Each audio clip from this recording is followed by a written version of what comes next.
Please welcome to the stage IFS CEO, Mark Moffat.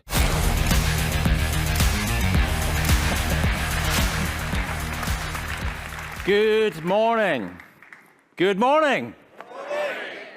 Today is all about the how.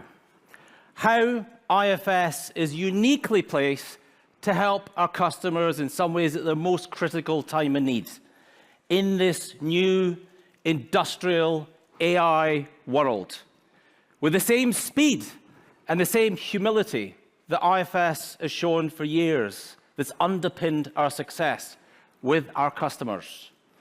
How we get beyond the acknowledgement that AI will change business as we know it today, to get beyond that,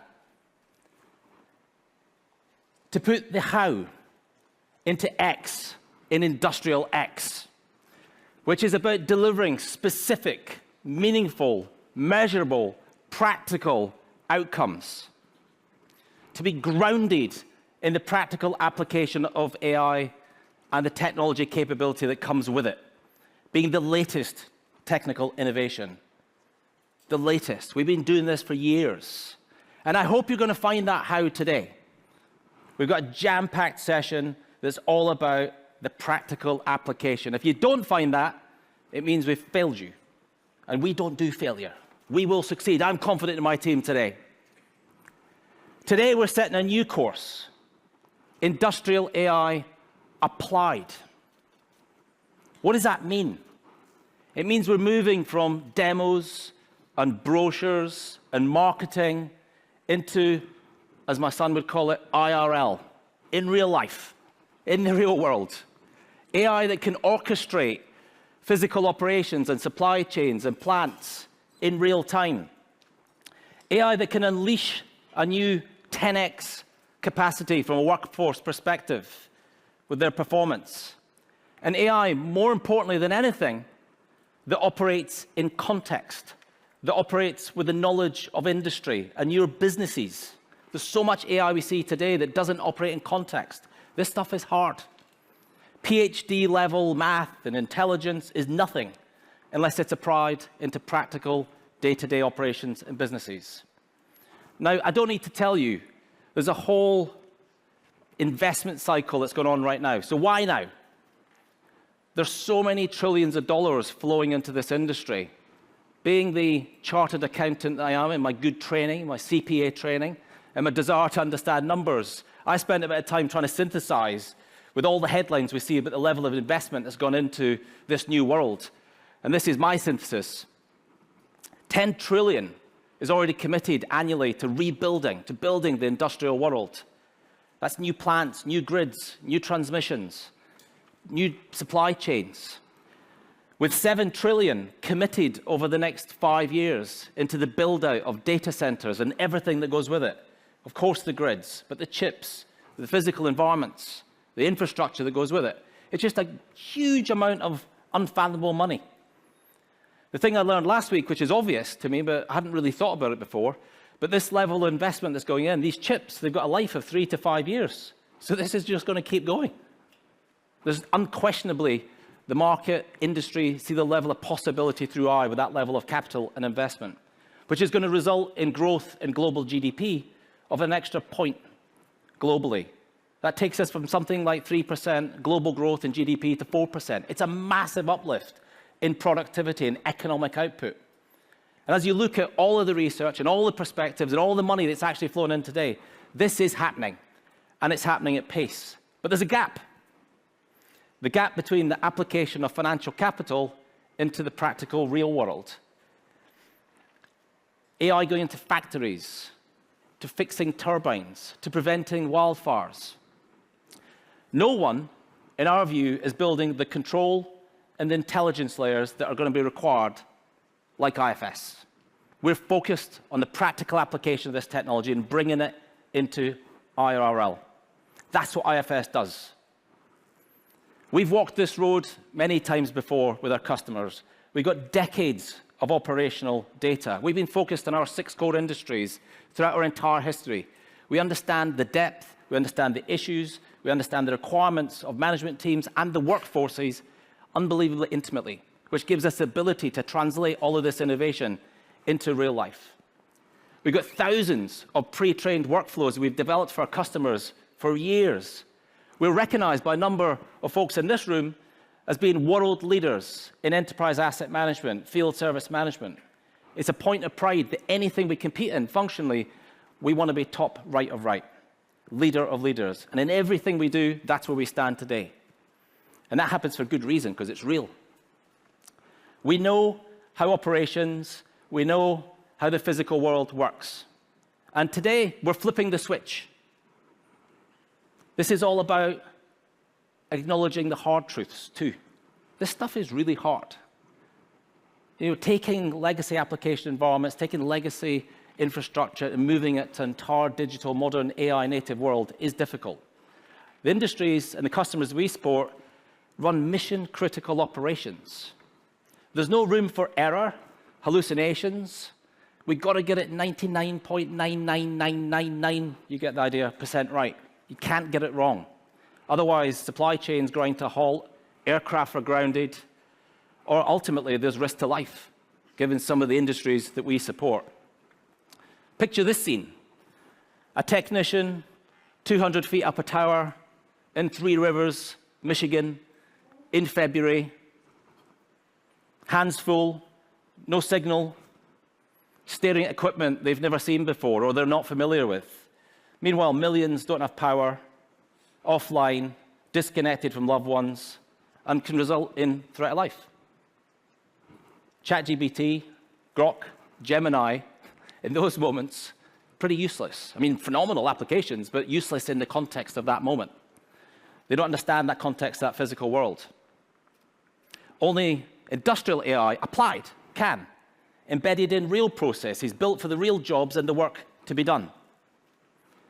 Industrial AI applied is about putting that AI capability straight into the hands of workforces, people in the front line.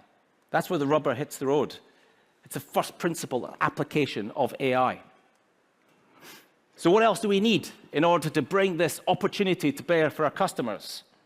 We need Industrial X. A united force of progress and possibility. What I describe as 4 engines of progress converging to apply industrial AI to our customers directly into the flow of work, turning potential into performance, achieving breakthrough results that no single team, no single organization can do alone. And you'll see in a moment, we're working with some of the hottest brands in the industry, with frontier models that can help create new industry-specific capabilities for our customers, working with world-class infrastructure and data partners. You're going to hear from Microsoft later, that's one of our most strategic partners. Working with your data. I often hear from customers about the challenge about data, and it's real. And the challenge sometimes is accessing data from data that's managed by vendor applications. Let's be clear, our view is it's your data. It's our customers' data. Not everyone shares that view. It's also about this new opportunity, which I think has been not overlooked, but it's not got as much profile as I would expect, given what I've seen and a number of others have seen, the opportunity for robotics, working with applied AI in a robotic context. It's an infinite workforce if we get that right. And then finally, business reinvention. None of this happens by itself. It's really difficult to take operating models and organizations and hearts and minds into this new world. And we're working with some of the best organizations on the planet to do that, who are moving at the speed of technology. But at the center, of course, quietly, consistently, and focused is IFS. Decades of building the muscle in asset-intensive, capital-intensive industries across assets and service and projects and procurement and finance, the full end-to-end life cycle of asset and service, all the way from capital planning, all the way through execution and maintenance. The full end-to-end life cycle. We've been doing that for decades. No single company can do this by itself, and we recognize that. That's why we're working with some of these partners. And I hope you take a humility away from that. We recognize we cannot do this by ourselves. And that's why we're announcing a series of new partnerships with the hottest brands And today marks the first of a set of new partnerships we're going to announce. And I'm only previewing a few of those today because some of my colleagues are going to do it way more justice later through the presentation. But the first of the partnerships we're announcing today is a world first. IFS is announcing a new partnership with Anthropic. How cool does that look? Yes! And Kriti and Garvin Doyle will be joining us later on stage to talk about what this means for our customers. It's about bringing all of the phenomenal capabilities of Claude and Anthropic to bear in the industrial world. There's so many applications for how we can work with Anthropic, and they're phenomenal in the enterprise. And in particular, they're mindful of the massive opportunity that comes with AI, but also the risks. Because remember, mission-critical operations, it's so important we get this right, so we're so excited about it.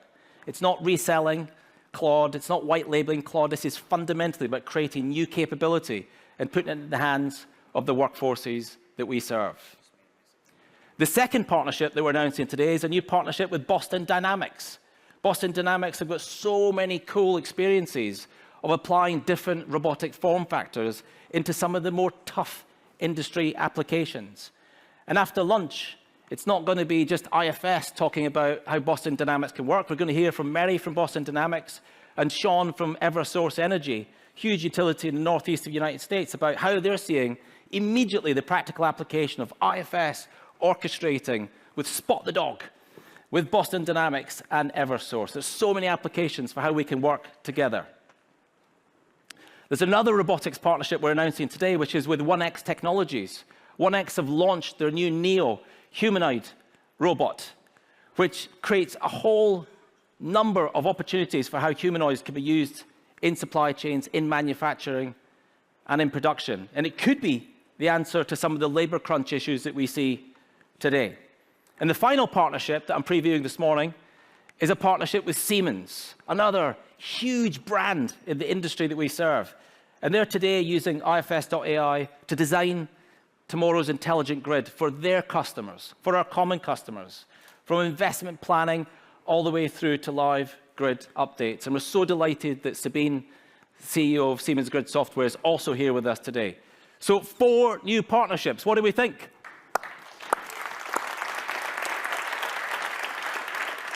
That's Industrial X. That's what the X is all about, doing this together. That's the alliance of progress and possibility.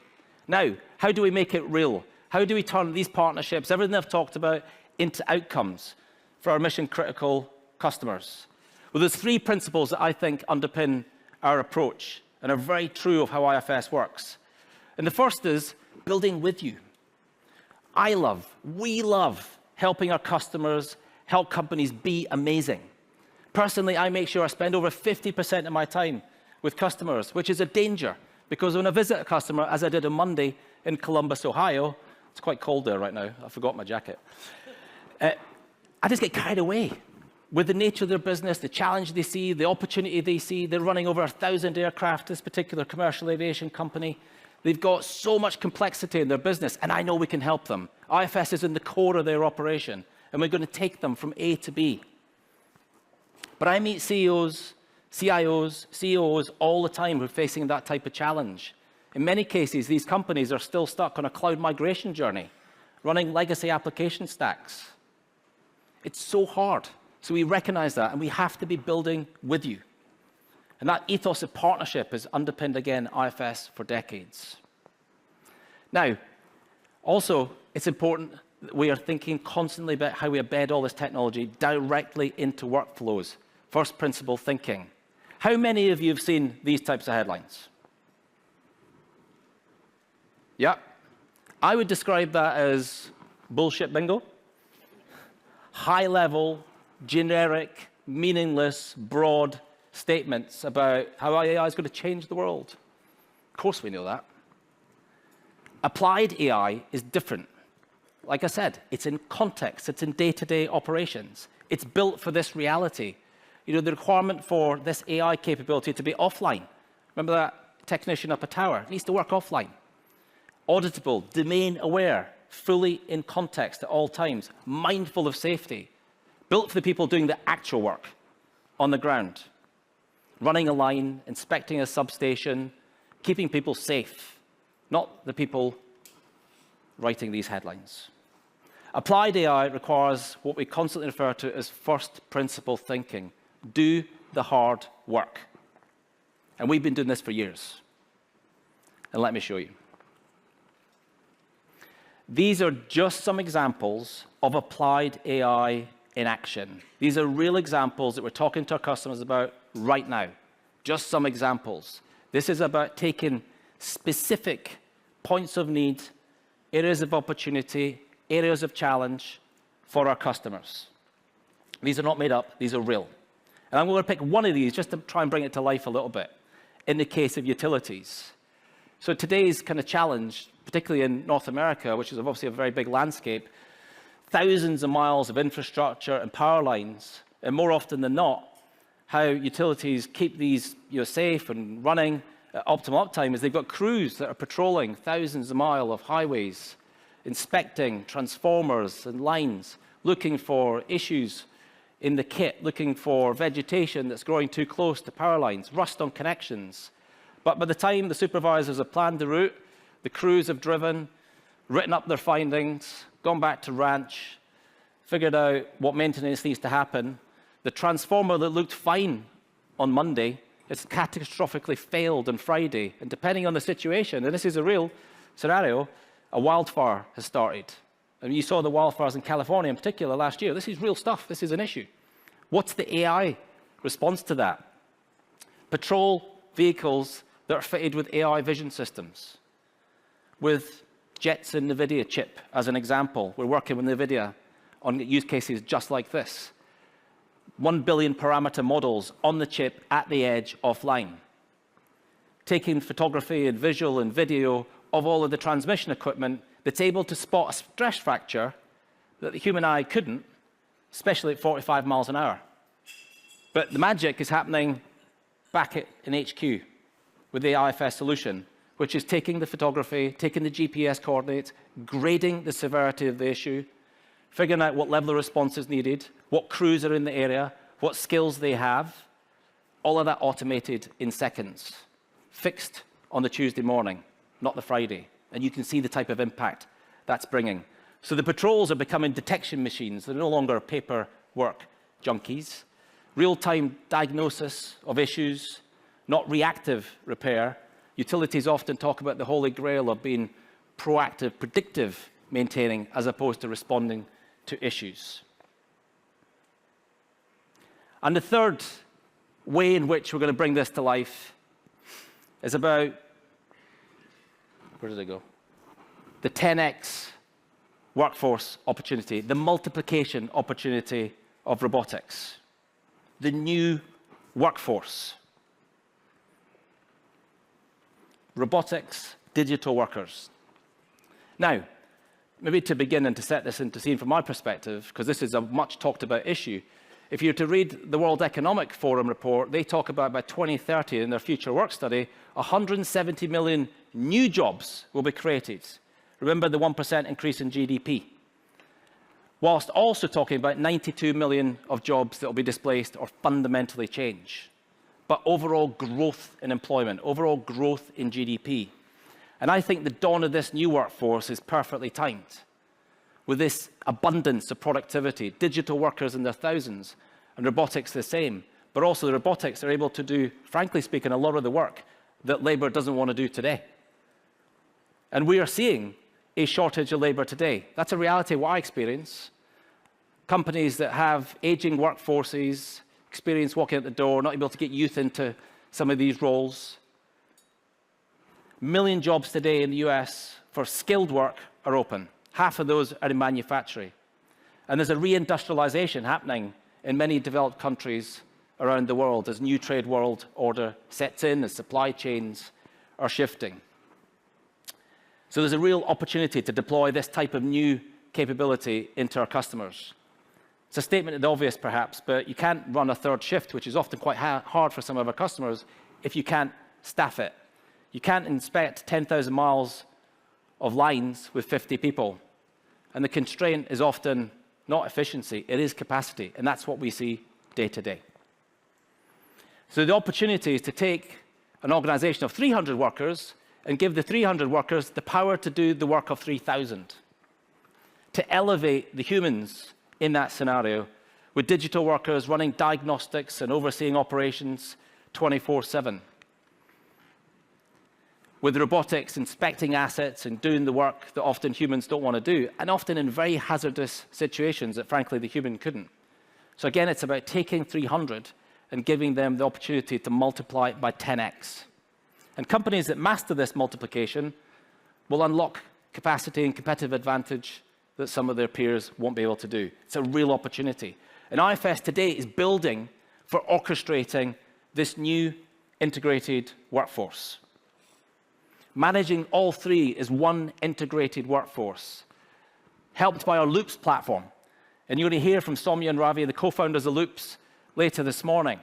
And what they built into the Loops platform is the ability to manage the life cycle, yes, of humans, but we've been experienced at that for a number of years, but of robotics and of digital workers, to onboard, to train, to improve, to put them in a PIP if needed, and to retire them ultimately. Manage the whole life cycle of the digital and robotics. The logging and the security. Traceability is so important in the industries that we serve, highly regulated industries. You need to know how to see what people and robotics and digital workers have done. And that's, frankly speaking, what no one else, I believe, is solving for. We're solving for this today. That's what IFS has been built to do, because we listen to our customers, we understand the industry, we understand the problems, and we understand the opportunity. Orchestrating this new industrial workforce, human, digital, robotic, as one system. So all of that, of course, is quite ambitious, but it's based upon learning. It's based on the work that we've done ourselves and reflecting on what's working, what's failing, listening to the industry and observing. Not from PowerPoints, but also from deployment in real factories, in real utilities, and real operations. How many of you have seen these headlines? Hands in the air if you've seen 95% of pilots are failing. I'm very surprised, that's only 10% of the room. Try again. How many of you have seen this? There we go. Now, have you any idea how hard it is to get hold of the actual report? I got hold of the actual report and I read it cover to cover together with the case studies. But even then, the individual who sent it to me wouldn't send it on an email, they would only send it on WhatsApp. It seems to be like a closely guarded secret. But you get into it. What I was interested in was not the 95% of reason things fail. What's the 5%? What are people doing that result in disproportionate benefit and opportunity and return? And that's what I focused on, to try and understand what we're doing and to make sure that we challenge ourselves that we're doing the right things for our customers. And there were 5 key success factors that I took away from reading the report with that lens. And they all resonate with how we're setting ourselves up. Deep workflow integration, embedding AI into existing systems rather than creating standalone applications. So that the Ohio example from this morning or earlier this week, they've got 80 systems. They don't want 81 and 82 and 83 and 84. They want it built into what they have today. Now, most vendors don't understand the depth of the work patterns and industries that we do. So we've got an opportunity to embed AI fundamentally into the applications that our customers are enjoying today. And that's the first way in which we're making AI available to our customers. Embedded AI, IFS.ai. The other thing that this report highlighted that we're really focused on, brought to us by the Loops platform, is the ability for these systems to learn, to retain feedback, to adapt to context and improve over time. Not tools that require context every single time you run a query or a routine. And that's where our agentic Loops platform really kicks in. It's got learning built in. All the capabilities are developing over time and improving to get to that 99.999% that's so important. Being focused on narrow, high-value cases. Being super specific about what returns we're trying to generate.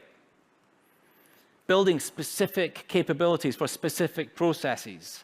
Inventory optimization is something we hear from every customer is a huge opportunity. Supply chain automation, aircraft airworthiness, rather than broad, generic enterprise applications. And that's where our Nexus Black team comes in. You're going to hear so much from Kriti later. But that's about bringing world-class AI engineering talent, world-class data scientists, world-class UX designers, and putting them into the field. Again, we've been doing this for years. Forward deployed engineering is the new term. Well, welcome to the party. We've been doing this for an awfully long time. And the Nexus Black team, they operate with no fixed abode. They're constantly in our customer's environment, sleeping in aircraft hangars, I'm told. Sleeping in a factory in Scotland, I was told a few weeks ago, and I had to ask a question. Whereabouts in Scotland? I'm from Scotland. I know that place. Where were you? Oh, this one place, this factory. OK, what factory, what customer? William Grant. William Grant, the third world largest distiller. What kind of factory? Hendrick's Gin. OK, now I understand. Working with strategic partners, building with you, co-creating. It was very clear in the findings. Customers who work with strategic partners who are focused on the industries in the way that we are 2 to 3 times more likely to be successful than those that self-build. That might seem a little bit self-serving, but at the end of the day, that's our business. Our business is to find the best technology, bringing together those engines of progress and possibility and making it available to our customers. We imbue the partnership philosophy. And then finally, but perhaps most importantly, focused on what are you trying to achieve? What value are you trying to deliver? How do you get the fastest time to that value? And that value could be described in financial terms. It could be described in non-financial terms, but very clear on what KPIs are you trying to drive. This is also a muscle that IFS has been developing for years, the concept of value engineering.